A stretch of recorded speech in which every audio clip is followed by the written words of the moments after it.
Back. I'm Terry Burns, and this is a continuation of my class on the Monas Hieroglyphica or Hieroglyphic Monad of Dr. John Dee, using the translation that Dr. Nancy Turner and I made that came out a couple years ago from Ouroboros Press. If you've been following along with me, you know that we're up to Theorem 21. In fact, this is the second installment, so to speak, of the class on Theorem 21. So if you have been following along with me, I'm going to share my screen here. Hang on. I just want to congratulate you. You now are way past the point where most people quit and say, oh, we can't understand this, but you followed along and have understood it. So what we're going to continue to look at in Theorem 21 is all of these references to the living moon, and we're going to see that as the path of an initiate. You have heard this spiel before, but here I go. This is an advanced class. I'm assuming that not only do you know who John Dee is and you know what the Monas Hieroglyphica is, but that you have read and understood the letter to Maximilian, the letter to the printer, the first 20 theorems, and you have at least read the 21st theorem, even if you don't understand it. We've had videos on all of those before. If you haven't looked at those things, there's 4 playlists below. I'd love to have you in this class and get up to speed. So please, click on the links below and catch up with the rest of us here. That would just give us one more person in the world to talk to the hieroglyphic monad about and see its rather profound influence upon modern esoterica. I've also been assuming, as you know, that you can catch allusions, at least with my help, to the text that Dee is assuming that you know about. These are things like Plato's Timaeus, Plato's Republic, different works, different books in the Bible, especially Genesis and the book of Revelation, different works of ancient Greek geometry, works like the Turba Philosophorum, and of course the Sefer Yetzirah, and then a particular depiction of the Tree of Life, one that fortunately for us is still the one used today by most Hermetic Kabbalists. So all of that, those of you who have been in this class have heard me say quite a few times, but something is shifting here with Theorem 21. And if you have read through the text, you've recognized that, right? The theorems are getting longer. They seem to be getting wordier. And on a surface level, those words seem to be becoming more and more impenetrable. The reference text is harder to find. So as we move through these last theorems, and here we're mainly talking about 21 and 22, really, because 24 is just a real short one where Dee says most people won't understand this.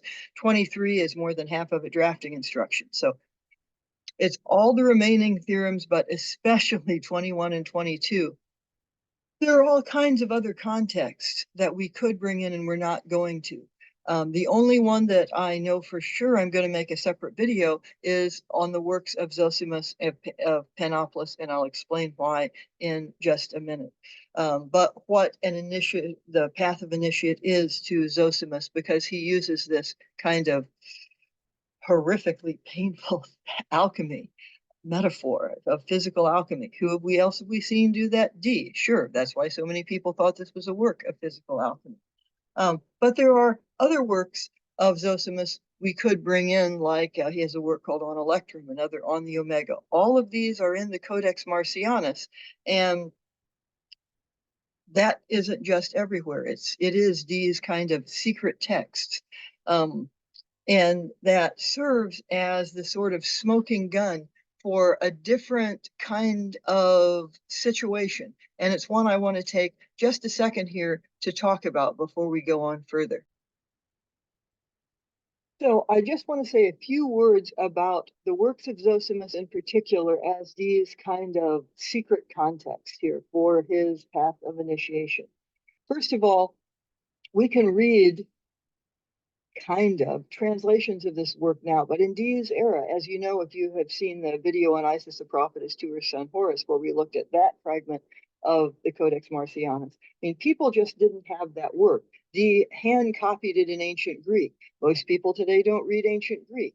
And so while what we've had before is Dee assuming you know certain text, and then he's kind of developing your intellectual agility, if nothing else, in how you flip this square into a cube, or how you rotate it this way, or how you see that he's really using these LVX symbols to make conic sections. Okay, we've seen him do these kind of brilliant things, but once you see them, they kind of stick. And the image of the monad becomes, like I said, a mnemonic device. And this is in keeping with a lot of things that are common in the Renaissance of Dee's time, particularly among actors, and one would guess spies also. But it's the art of memory, particularly using things like Agrippan magical associations and that kind of thing. He's still going to do that. But remember in 15, when we got the nature rejoices in nature, we got the first of this slipping in of a hidden context. That is just going to increase in 21 and 22. So I'm going to have, before I get to 22, a whole video looking about the alchemical path of initiation in the works of Zosimus and Panoply. But the point is that Dee's audience is not going to know that. Maximilian, if Maximilian even read that, isn't going to know that.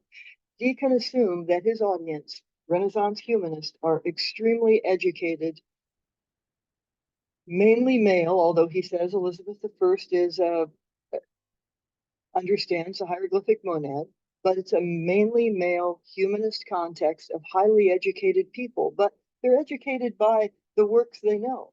They are starting to know Christian Kabbalah very well from the time of Pico forward, but no one knows the Codex Marcianus from what I can tell. And so Dee's references to it have been taken as references to Democritus and so on. So what this sets up, and this is really important, is that someone has to teach these things because it no longer is the text. So what Dee will be doing here in 21 and 22 is merging his kind of default framework, which now is the Tree of Life, with some of the things in the works of Zosimus of Panoply. Okay, so that's really important. Hold that thought and let me go ahead and reshare my screen here. Okay. What you should recognize on your screen here is the very end of Theorem 21. In our last video, we began with the ending, and we're going to do that again. And at the end of this theorem is where Dee says to pay close attention, in effect, to everything that's come before, because you're going to perhaps go through it again. Pay close attention and run through in second, wiser meditations, many other things previously presented. So what we are going to see is not just greater insight about, say, the first 10 theorems. If you weren't having me help you along through this, it might be Theorem 21 where you realize when you see the monad flip that, oh, hey, back in Theorem 10, I should have flipped the monad. So there's that kind of thing, but also things like, say, why there isn't a little dot in the sun sign in parts of Theorems 12 and 13. There are all kinds of spin-offs that you can do in earlier theorems that I haven't talked about simply because this has become a long but hopefully fun class already. So another thing that I hope you looked at while you were doing your homework and exploring those terms I gave you for this particular theorem is that you try to figure out what those squiggles are there. I mean, they're his Aries sign, of course, but they also can be some kind of letter. The lowercase omega, lowercase epsilon, even a double lunate sigma, because sigmas are the lowercase sigma in Greek is different if it's the last letter in a word. So we're going to get to all the things about the letters in here, but we're not going to get to it for a while. That's going to be one of the last things we look at with this theorem. All right, what we talked about last time was mainly what you see on the screen now. And so we read through that top part, talked about Dee flipping the monad. From one perspective, what has been above is literally below, and what has been below literally is above. So also his kind of addition, as within, so without, well, the inside or the interior parts have been exposed to the outside, to the light. So what is within has become without. The process Dee is going to be taking us through in 21 and 22 is for that light that is outside to enliven what is inside. So Dee started with a cosmogenic allegory, then theorems 1 through 10. The monad flipped, and it flipped to what to us looked normal. That is that thing at the bottom, right side up. That's what we usually think of as the monad symbol of everything. And it becomes right side up when the world falls. That is, Adam and Eve are kicked out of the Garden of Eden, or the world of being, which is perfect and has perfect forms, is captured as an image by the receptacle, and that becomes the world of becoming, where everything is chaotic, or that creates the tree of life and the vessels shatter. Symbolically, those are the three main ways we've been looking at it. And you might say that another reason for Dee not showing the monad flipped in those first 10 theorems is that in a certain sense, if the world is perfect, there's not really much need to contemplate it. There's not a great need for consciousness. It would simply be consciousness of perfection and would be kind of a quick thing, right? That structure exists, the structure is perfect, okay. But after the fall, which in an individual's life would not just be those three things I listed off before, but in an individual's life, what would that be? Well, it would be death, the end of life. The whole world just ended in 20, but for an individual, that apocalypse is death, right? So then one might think in the afterlife you contemplated, or at least that is one thing many people, most people I would say, believe in. So the whole initiatory path is simply contemplating that process while you're still alive. What is the structure of me? What is the structure of the universe? And so on. So symbolically, the world ended in 20, and you're recreating it yourself. That structure we also have from 20 by the verb tense are, and it's the verb tense from the New Testament in Greek, is that these structures that are symbolic in an anagogical interpretation of the book of Revelation, a Christian would believe exist now, just most people are not consciousness of them, or at least that is the line of thinking being developed here. So what you are doing, though, is recreating this yourself. You are going to be the alchemical vessel from here on. Symbolically, you're moving up the middle pillar from Malkuth to Tiferet. And his symbolic instructions on how to do that are 21, 22, and to a lesser degree, some of 23. So if you look at that figure at the bottom, remember that we have a new ternary, which is the flip monad. Before it was a quaternary, but he didn't say it was flipped. He gave it to you right side up. And we're going to get a lot of duplicating going on in this theorem and really in the next one. You can think of the duplicated moon in several ways. One of them I'm going to talk about in a minute, but anytime we have a double from now on, you can also think about it, frankly, as just it's an astral double, because if you're watching this, you're alive, right? Your world hasn't ended. You are still existing in time. So this movement up the tree is going to be what we would today call a kind of astral movement. You might call it a movement of the spirit or something along those lines. Anyway, you have read this, we've gone through it before, but the second part, I just want to make sure that we all know our terms here. So let's read through it again. He says, let us therefore divide the monad in this new location into its anatomical members B, D, and C.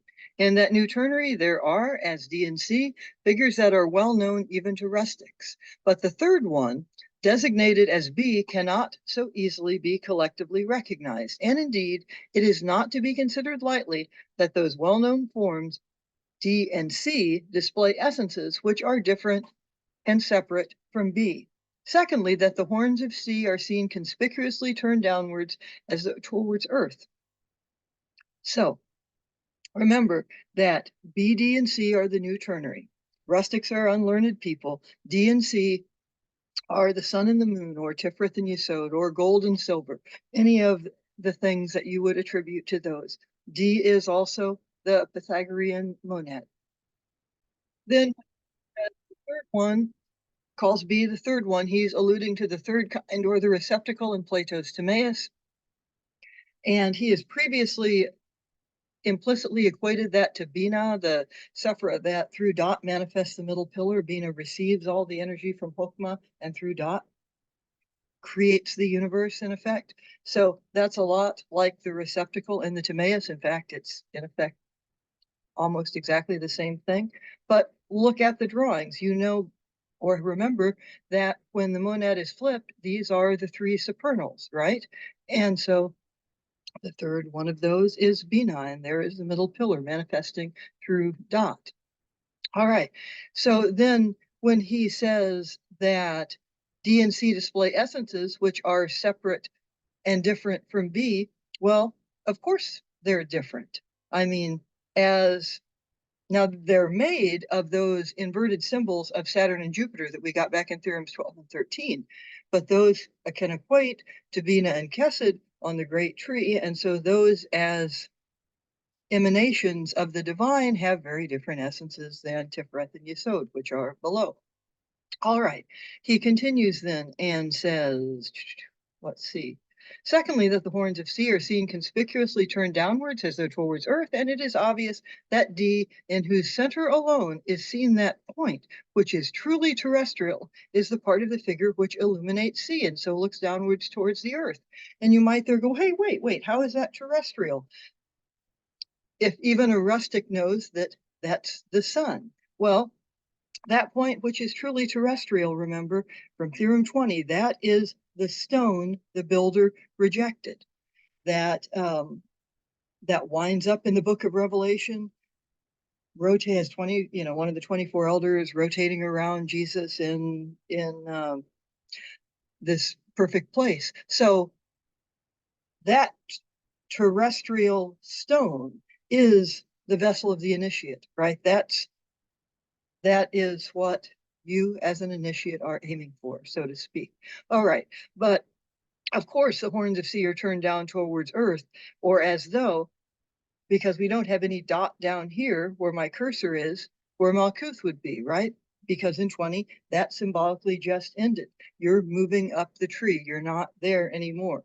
So either time has ended and no longer exists, and that's why, except we already know that we exist and we are alive and time is continuing. So we're here. So what has gone on exactly? Well, your body, remember there's body, mind, spirit, body, soul, spirit. That's another ternary that we've seen, and we saw it in 12 also. Your feet, so to speak, are on Malkuth. That's going to end. Your soul or your spirit or your mind are ascending the tree. All right. So finally, D and C themselves compose their hieroglyphic signs more completely to a place inferior to that of B. The earth, however, can hieroglyphically designate to us stability and fixation. How? Well, alchemically, that's what earth indicates, if we want to use our physical alchemy metaphor, but also you are alive and your feet are on earth.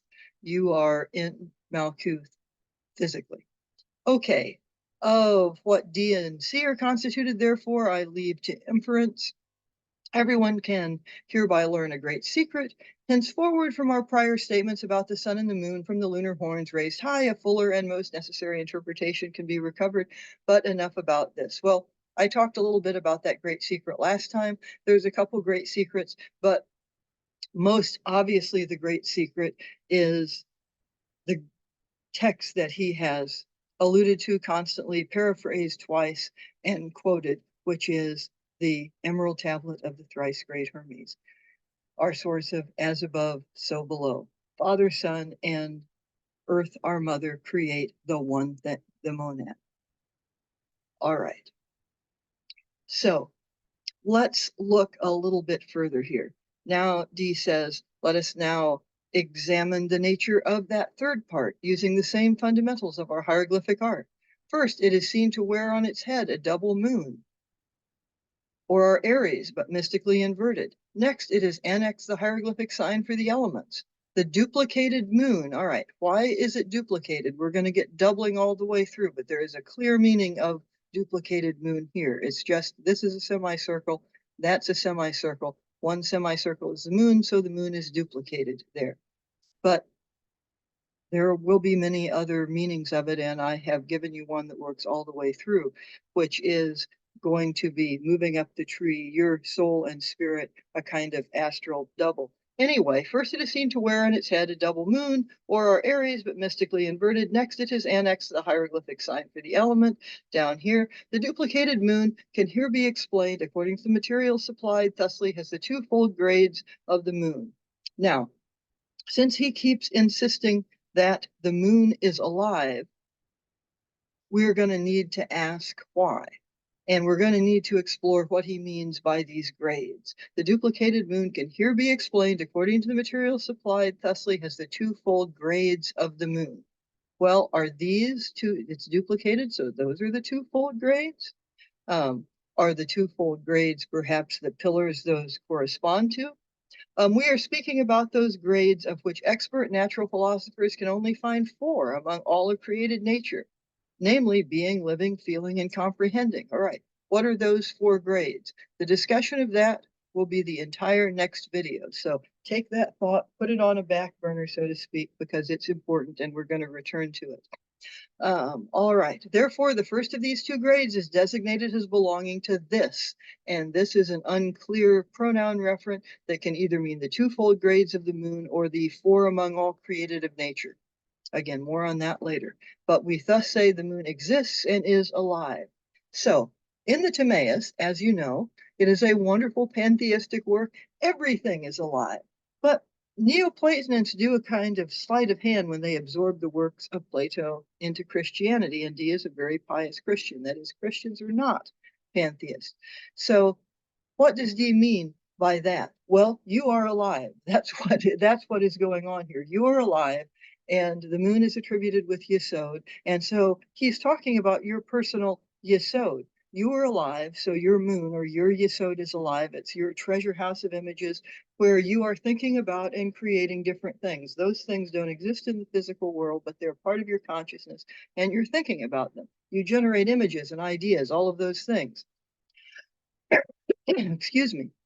You may even recall that that's why sacred geometry is a sacred act in ancient Greece. You're contemplating perfect forms to try to bring the perfection of the world of being into the chaotic world of becoming.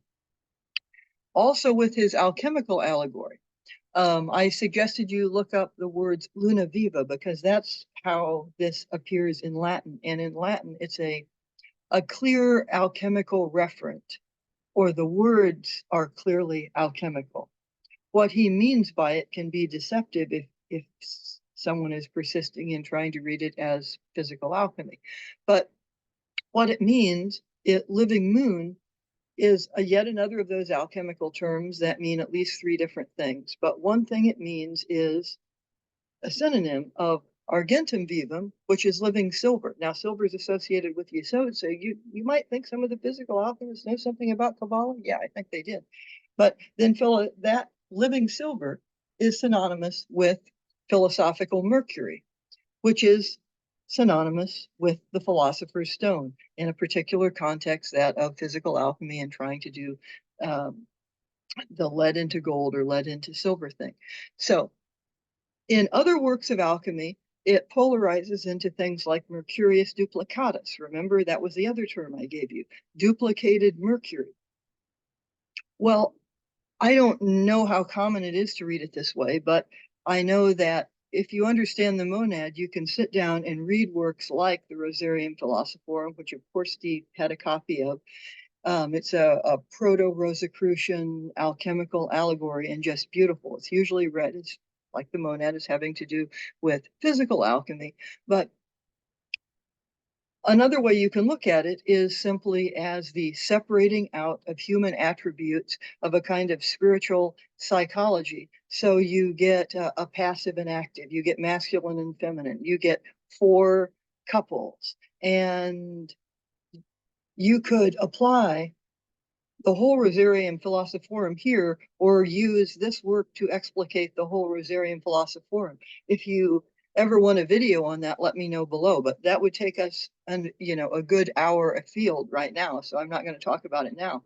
But it's not unusual to portray these ideas via human form and human allegory. One reason is that we get attributions to particular parts of the body in both the Sefer Yetzirah and the Timaeus. But anyway, the whole point is that at this point, you are the vessel that is being transformed. You are being transformed by the signs and symbols that you contemplate and meditate upon. That is why it has been so important for you to become very agile in manipulating these symbols around, to, flipping these 4 right angles into a square, then into a cube, stumbling into a hypercube, rotating the monad around in different ways, taking something apart, putting it back together.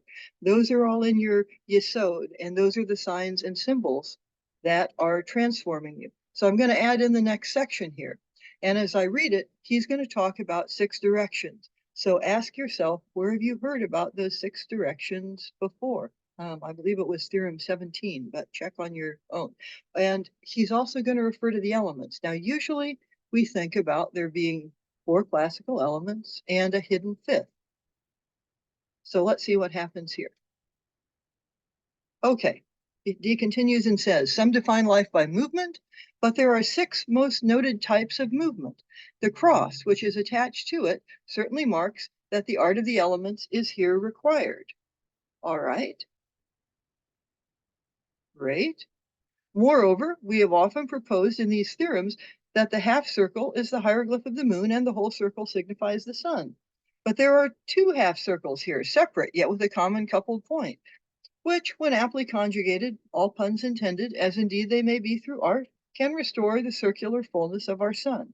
And of course, most obviously, what does that mean? You take that Aries symbol that is inverted, you close it, and you get that circle at the top of E, where he has made some kind of figure that we haven't discussed yet. All right, if we take all of these considerations together, we can produce summarily and hieroglyphically the following maxim. The moon, existing and alive, is to be managed by the magisterial art of the elements, since it has the power to represent the fullness of the sun when its half circles are joined together by art. How might we restate that? The images in your personal yesod, existing and alive, are to be managed by the art of the elements. How? Probably not the elements below Yesod in Malkuth. So hold that thought too. Since it has the power to represent the fullness of the sun, of Tiferet, when its half circles are joined together by art. Remember again, you're the vessel being transformed. You're being transformed by the signs and symbols you contemplate. So in condensed form, this statement is going to describe the path of the initiate in Theorems 21 and 22. Now, you have heard of those 6 types of movements before. So do you remember where? I'm going to give a quick review on this because now it's becoming even more important. A few classes ago, I referred you to this wonderful article by my friend, Dr. Jeffrey Kupperman, and it's easily available online. So what you want to do is go through the Sefer Yetzirah and figure out what the directions are. And you can either do it by the way Dr. Kupperman did, figuring it out on your own and drawing graphics that show that, or you can read his article. I'd say it's a lot easier to read his article. And that includes if you are in an initiatory society like Bota that uses things like the cube of space, because there is some argument about some of the attributions made there. Now, that won't affect anything in terms of the understanding of the hieroglyphic monad, but if this is part of your spiritual path, so to speak, it matters a lot.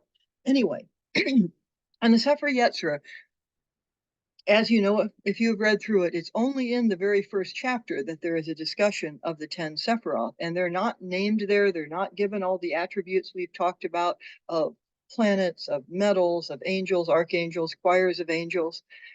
That happens in later Kabbalistic works, and the particular strand we've been following here is from Abraham ben Abulefia's student Joseph Gigatia. His work Gates of Light has its later translated by Riccio and then becomes a source for Reuchlin and later Dee and then Kircher and modern Hermeticists and so on. But in that first chapter, what happens is the Sephiroth are structured in terms of opposites.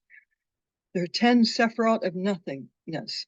In the number of 10, 5 fingers oppose 5, one of many places where things are attributed to the body. The 5 sets of opposites can be divided into 3 groupings, beginning and end, alpha and omega, aleph, tav, good and evil there does not mean evil like we're not to anything like the cliff off yet. Evil is simply the absence of life. And 6 directions, up, down, east, west, and north, south. So it takes some study reading through the Sefer Yetzirah to determine what those things are. So to actually do the work here, what you need to do is read through it and understand how that works, because what you wind up with is a kind of cubic structure around your kind of personal tree as projected onto your body, centered on the heart, which is centered on Tiferet. So if you want to do that, which to do this the right way, you really ought to, take a look at his article. That's probably the quickest way to do that type of thing. Now, I want to talk about the elements in the Sefer Yetzirah. One of the things that you have noticed if you have read the Sefer Yetzirah, and that we've mentioned in an earlier class, is elements there are a bit different. So let's go back to this cube you're setting up. You are going to, if you do this, understand a particular energy flow through this cube, and by that time it is attributed not to particular Sephiroth, but to letters. That is, the singles do certain things, the doubles do certain things, the doubles are attributed to planets, and so on. You also get this cube around the shape of a body, like I said, with the heart in the center, and the letter in the Hebrew alphabet that this would be attributed to, and this is really a beautiful thing, is Beit, which would be the English B, but has the kind of shape of a house. That's why in the names of synagogues, you often get Beth something, the house of Beth this or that. Anyway, so that becomes, as you understand this, part of your Yesodic structure. You're a structure of all creation, where Kether is light and Malkuth is the absence of life. Within that structure, you can explore a lot of things articulated by other people who write about Kabbalah using that, using the Sefer Yetzirah and using this particular structure of the tree we've been talking about. And once you have read ideas of someone else, they become part of your Yesod, right? And then you can also directly contemplate those things via revelation, because remember, Pico's Mirandel is common, and he's the first Christian Kabbalist. That's why he's saying that essentially any study of Kabbalah is angel magic, because eventually you're asking for revelation from the intelligences associated with that particular sphere. So one of the things you might do here profitably is to meditate upon what the Sefer Yetzirah means by elements. We're back to elements, just like you did back in Theorem 6 with the Timaeus, and that's where we had the different Platonic solids and so on. Now, this is where a lot of people get lost, because these elements are not in Malkuth. A physical alchemist is working by definition in the physical world, right? Which would be Malkuth. The elements in the Sefer Yetzirah are not in Malkuth. So you have spirit, which is associated with Kether. Spirit creates breath, which you can easily associate with the element air. Water is derived from breath, or breath creates water. But this isn't like there is some, I don't know, coffee or humidity filled breath coming out and creating water. This is not in the physical world. Remember, in the perfect world symbolically portrayed by Genesis, you have things moving on the waters of creation. I mean, do we think those waters are oceans? Some people do, but if you're following a structure like the Sefer Yetzirah, it's like, no, they're not. So water is derived from breath, fire is derived from water. And that is something really worth meditating upon very deeply. So what is meant by the elements there, and how is it similar to what we see in the Timaeus? Well, in the Timaeus, the elements exist and are perfect and are perfectly understandable and have perfect form in the world of being. And then they become chaotic as they're mixed up, pass through the receptacle, and become the world of becoming, where we don't know what is up. So while in the world of becoming, you can never step in the river, same river twice. That river may be made of water, right? But that is not the water that is associated with pure water in the world of being. So in certain ways, the depictions in the Sefer Yetzirah and the Timaeus are just different expressions of the same idea. That is absolutely not the case if you shift to Ripley. And I'm just using Ripley as an example that I know Dee knew. It's not that I'm picking on or supporting Ripley. It's just we know that Dee's and Kelly's later work gets closely associated with George Ripley, his Compound of Alchemy, and so on. All right, when Ripley is talking about air, water, fire, earth, it seems very clear that he is talking about those things in the physical world. In fact, his whole idea of interior astrology and astronomy is based on the idea that there are terrestrial analogs of heavenly objects. That is not the idea necessarily in the Sefer Yetzirah. So in chapter 3 of the Sefer Yetzirah, you get, not surprisingly, a discussion of the three mother letters and also three elements. They seem associated with these three mother letters. And that would make sense, right? Those letters are Aleph, Mem, and Sheen, so you'd go air, water, fire. But where's the fourth element? Where's earth? Earth is Malkuth. Earth is what you get when there's an absence of light, according to the Sefer Yetzirah. Okay, after you get these association with the three mother letters, though, then they're more directly associated with the three father letters, and you're never told what the father letters are. I mean, go read it yourself and you'll find out. So, just like in the Timaeus, from the manifest world, the world of becoming, or Malkuth, it's not really easy to see what different elements are. You have to kind of contemplate that. So, you can very profitably explore something else, which is the idea of what in the modern world do we mean by an element? That is, if the word fire as an element in the Sefer Yetzirah or in the Timaeus doesn't necessarily mean what fire means to us in the modern world, well, what is something analogous? Now, that's another whole side discussion, but it's really worth exploring. No less an occultist than Aleister Crowley did that in one particular way. The person I studied with, Vincent Bridges, did this with the pentagram and the 5 L's. Some of you know that work, but it's really helpful to think about what do you mean by air if you don't mean oxygen, or you don't mean this physical mixture all around us that includes oxygen and a bunch of other stuff.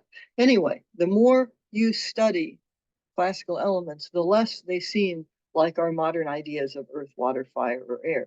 You can also see, even if you study in ancient Greek, a progression of the classical ideas, like for Empedocles, who appears to have coined the term elements, they are 4 discrete different things, not 5, 4. Well, then it's in Plato, you get the idea of a hidden 5th element, but all of these elements being part of a one thing, part of a monas. By the time you get to Aristotle, the elements are starting to seem a lot more physical. That's why physical alchemists tend to use depictions from Aristotle. Anyway, in this idea, what does Dee's idea is in the hieroglyphic monad mesh with? Well, you'd expect the Timaeus and the Sefer Yetzirah, right? Much more than others. So that invites another question, which is, why is he doing all of this, of using concepts like interior astronomy that we'd associate with physical alchemists like Ripley? Well, one answer to that might simply be because it's a magical blind. He gets everyone looking this way, and he's really talking about something over here. But there is another good reason. If you think about where you are, or where your feet are as you're doing this process, your feet are firmly and stably planted in Malkuth. You are kind of, you can, your whole self be a kind of metaphor for this alchemical process of taking apart parts of your soul, parts of your spirit, parts of your mind for refinement while you're still in the physical world and you're still alive. It's just that you, rather than a lump of lead, are what is being worked upon. Now, that is going to bring us to another concept that I've only touched on briefly. I know there are some Hermetic Kabbalists in the audience because you've made some awesome comments, so you probably know what the four worlds of Kabbalah are, but let me quickly review this for those who do not know this. You can, in terms of studying the great tree, then divide that great tree into four worlds. They're called Atzilut, Bria, Yetzirah, and Asaya.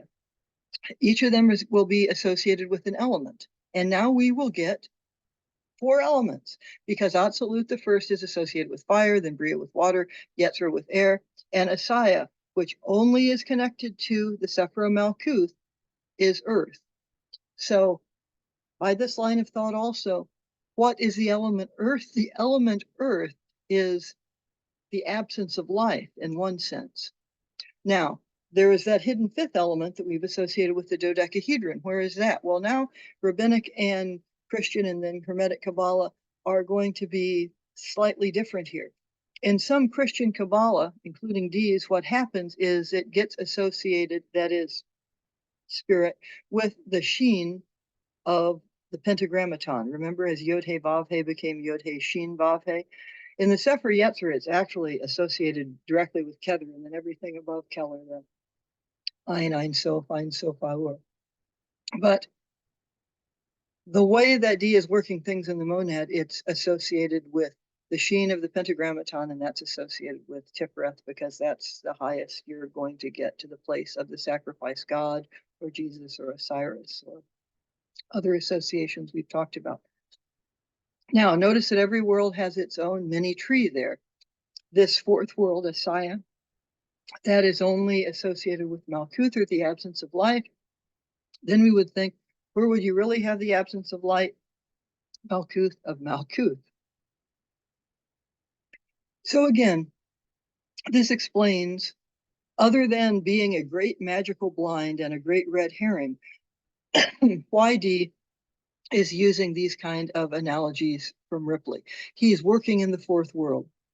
He's wanting to charge the elements of above as mixed in with earth below, charge the planets or their terrestrial analog, metals or their terrestrial analog, with light, with the LVX, his light of the cross, his crux of the matter, which has been his central symbol all the way through here. And we may start to wonder if D's Tiferet that he's having you go up the tree in is actually the Tiferet of Asaya, the Tiferet of the physical world, Malkuth. In fact, I would say it pretty clearly is, but you can make your own decision there. There are other ways of depicting the four worlds that add in other associations. You can, here's one that is close to the first. So you would get Yod, He, Vav, He associated with each one. Where is the Shin? Well, I haven't seen Christian Kabbalists do that. Shin, Yod, He, Shin, Vav, He just gets associated with Tiferet. You get the signs of the elements over here. By the way, in physical alchemy, there are three alchemical principles, and they are associated with these upper three elements. So you can continue the physical alchemy metaphor all the way through. But anyway, there's a fire triangle associated with Atzilut, water triangle associated with Bria, and so on. And then for each of these smaller trees, you can work through things there. So in the 10 sort of mini Sephiroth, the 10 houses of Asaya, each of those get names, and you can study that kind of thing more if you wish to. That brings us back to where we left off before. We were down here to the moon, existing and alive, being managed by the magisterial elements. That is in your own personal yesod, because you're the vessel being transformed. It's the path of the initiate, and that isn't just me saying this. I'm pulling this in directly from Zosimus. I'll talk about that more when I do a video on initiation as portrayed in Zosimus, but it's also in many, many other places, including some modern initiatory groups. So by what process would you be transformed? Well, if you looked at the role of Mercurius duplicatus, or you recall how Mercury was projected upon the tree of life, or if you look through the Rosarian Philosophorum, you find a great discussion of that in the works of Carl Jung, by the way, who's looking at it as archetypes. You see that what this is a kind of early spiritual psychology before there is a field of psychology. And this is going to bring us up to this E. What is E? Well, remember, you projected the entire tree of life on Venus, onto the entire tree of life several theorems ago. I believe it was in 13. So it would be easy to say, oh, look, this is Tifereth, because we have the sun and we have this right here. Okay, in one sense it is. Remember, everything is going to, seems to mean about three things.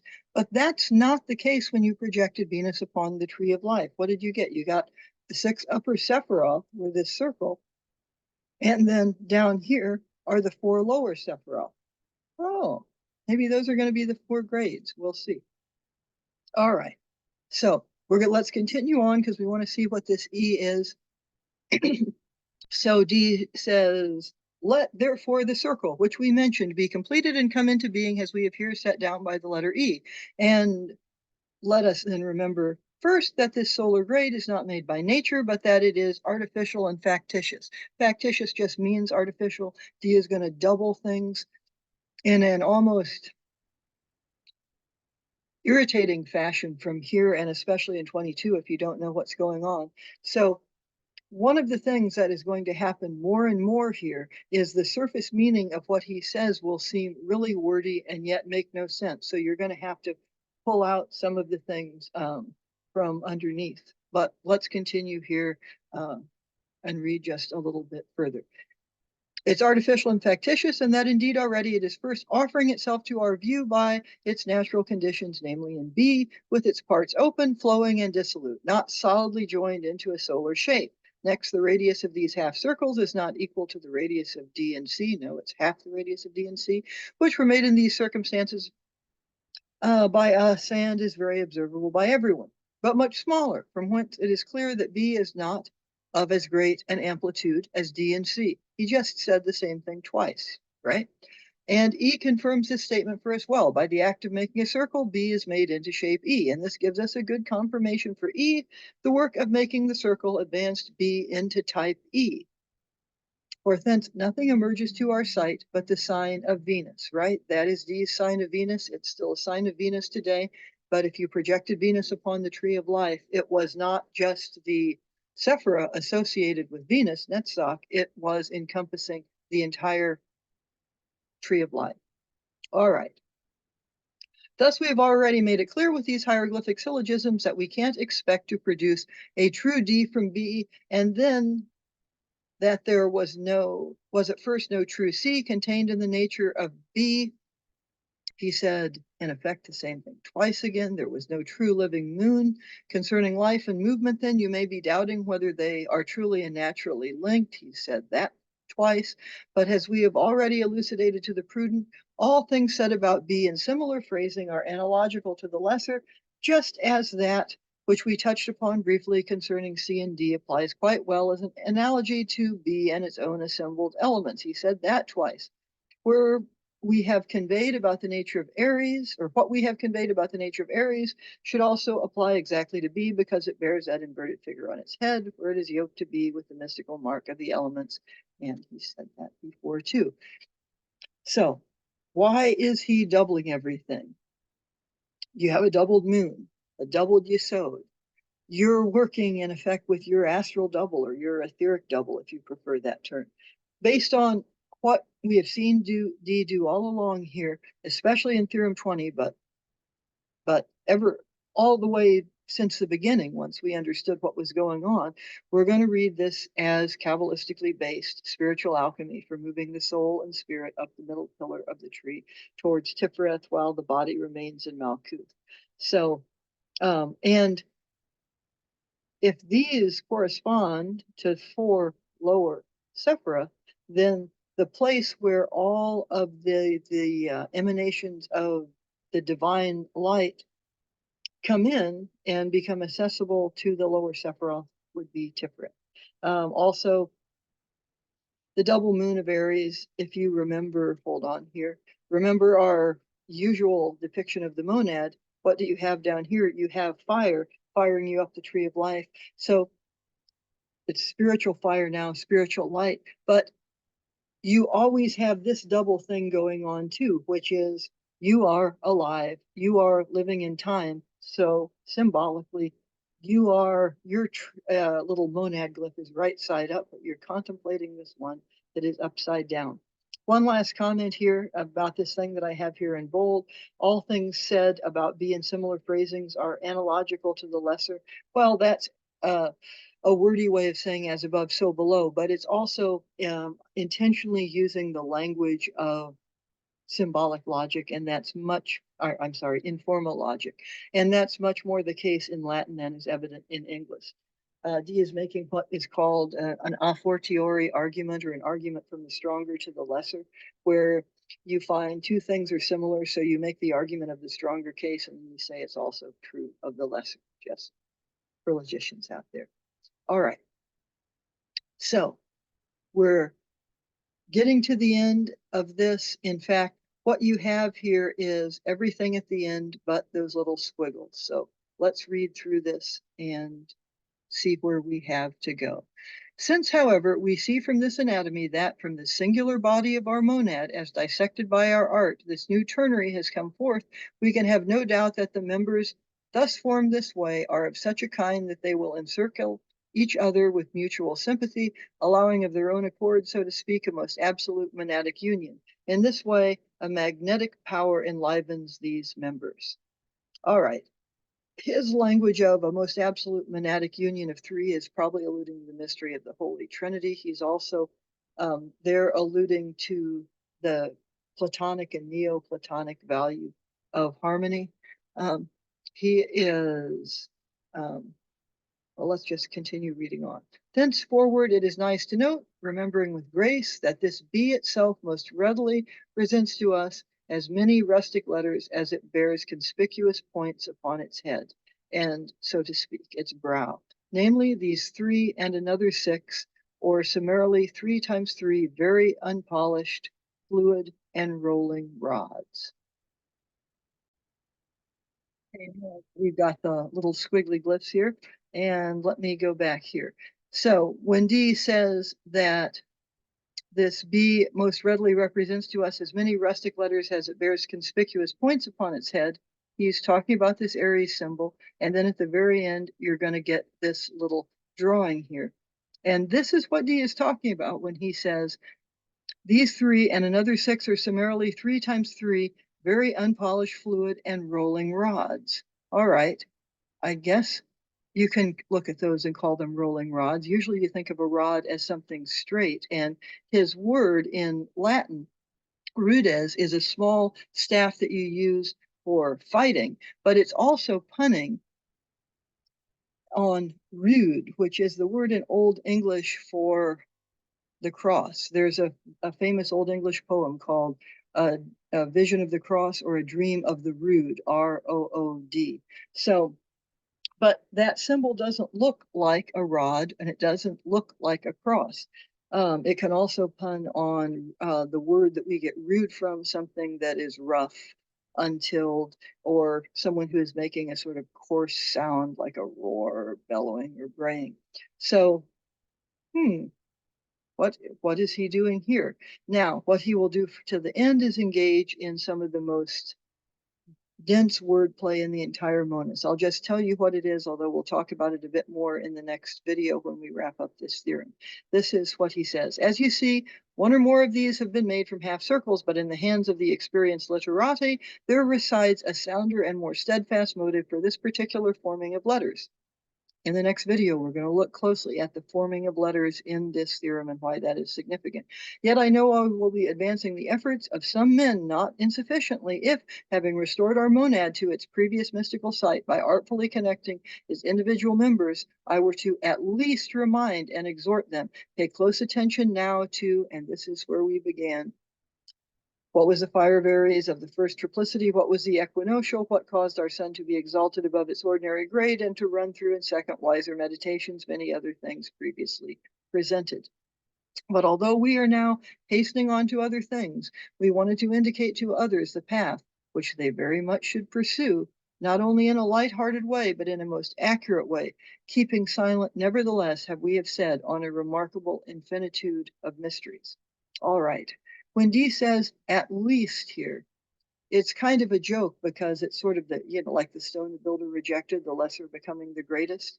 Well, saltum is a pun on alchemical salt. It's also a pun on salvation. And his odd capitalization of words has hinted on another layer of meaning, which we've partially gone back to already and said, well, now he's asking you to reflect on all of the theorems. But he's also setting himself up as, in effect, a hierophant, an explicator of the mysteries, or what Zosimus calls a hierogorgon, a priest who oversees the sacrifice. All right. What we need to do to wrap up this theorem then is to look at a few more things about his diagram in 21 as compared to 22 and his forming of letters before we pull all of this back together and look for either 2 or 4 grades that make up the path of an initiate. And that is what we are going to do next time. We're going to talk about how do you use all of the correspondences that we've explored to come up with 4 grades that correspond to the twofold grades of the moon. So I'll have that video out in probably 3 or 4 more days. I hope you're having a great year so far in 2024, and I'll see you next time. Bye-bye.